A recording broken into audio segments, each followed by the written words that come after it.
Friends, welcome to our channel. இன்னைக்கு நம்ம ரொம்ப ட்ரெடிஷ்னலான ஒரு கறி தாங்க பண்ண போகிறோம். இவ்வளோ ட்ரெடிஷ்னல்னு சொல்கிறதுக்கு காரணம் எங்கள் பாட்டி காலத்தில் பண்ணுற கறி இது. கல்யாண மீன் கறின்னு சொல்லுவாங்க.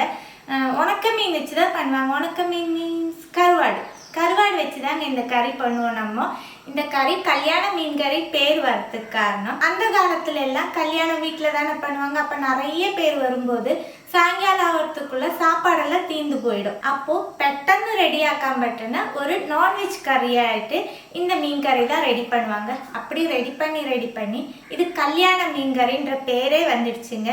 இது ரொம்ப பழக்கம், அவ்வளோ பழக்கம் இருக்கிற மீன் கறி, அதனால தான் ட்ரெடிஷ்னல் மீன் கறின்னு சொன்னேன். இந்த கருவாடுக்கு பேர் தமிழில் நான் கூகுளில் பார்த்தேங்க, சுறா மீன் சொல்கிறாங்க.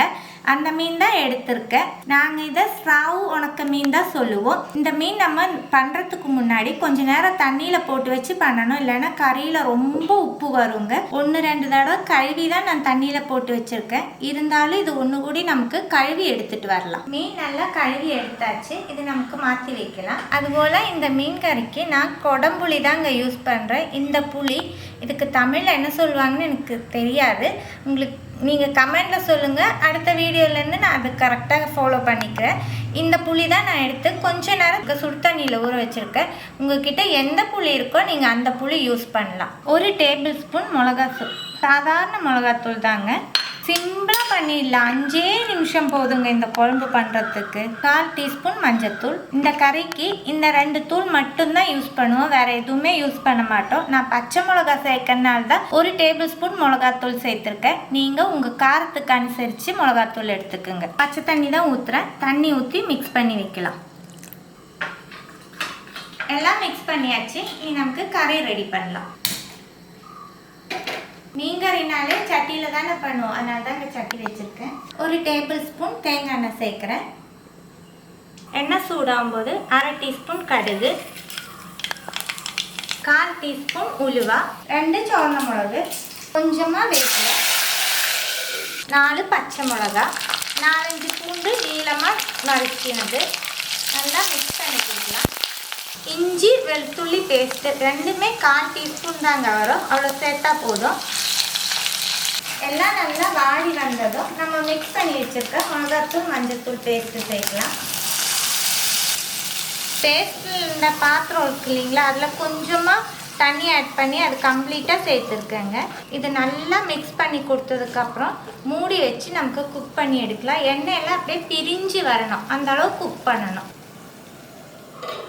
நமக்கு திறந்து பார்க்கலாம். நம்ம ஊற்றின எண்ணெய் எல்லாம் பிரிஞ்சு வந்துடுச்சு பாருங்க. இந்த ஸ்டேஜ் ஆகணும் தான் சொன்னேன். பொடிகள் சேர்த்ததுக்கப்புறம் நல்லா மிக்ஸ் பண்ணி கொடுக்கலாம். இனி நம்ம இதில் புளி ஆட் பண்ண போகிறோம். அந்த தண்ணியோடு ஆட் பண்ணுறேன். புளி உங்ககிட்ட இருக்க புளி அனுசரித்து நீங்கள் அளவு எடுத்துக்கோங்க. இதோட அளவு எப்படி சொல்கிறேன்னு எனக்கு தெரியல. கொடம்புளியில் 2 எண்ணம் தான் நான் எடுத்திருக்கேன். நீங்கள் எந்த புளி சேர்க்குறீங்களோ அதை அனுசரித்து எடுத்துக்கோங்க. நமக்கு கறிக்கு எவ்வளோ தண்ணி வேணுமோ அந்த அளவுக்கு தண்ணி சேர்க்கலாம். உப்பு நான் இப்போ சேர்க்கல. 1/2 மணி நேரம் மீன் நான் தண்ணியில் ஊற வச்சது தான். இருந்தாலும் கறியோட ஃபைனல் ஸ்டேஜில் உப்பு வேணுமா வேண்டாவான்னு பார்த்துட்டு நான் சேர்த்துக்கிறேன். ஏன்னா கருவாடு மீனில் ஆல்ரெடி உப்பு நல்லா இருக்கும், அதனால தான் அப்படி பண்ணுறேன். தண்ணி நல்லா கொதிக்கட்டும். இல்லைங்க, நீங்கள் தண்ணி நல்லா கொதிச்சிடுச்சு. கழுகி வச்சிருக்கிற மீன் போட்டு கொடுக்கலாம். நல்லா மிக்ஸ் பண்ணி கொடுங்க. கறிக்கு கருவேப்பிலை கொஞ்சம் அதிகமாகவே ஆட் பண்ணிக்கோங்க. கருவேப்பிலை போடும்போது நான் சொல்ல மறந்துட்டேன். மூடி வச்சு மீன் வேவிச்சு எடுக்கலாம்.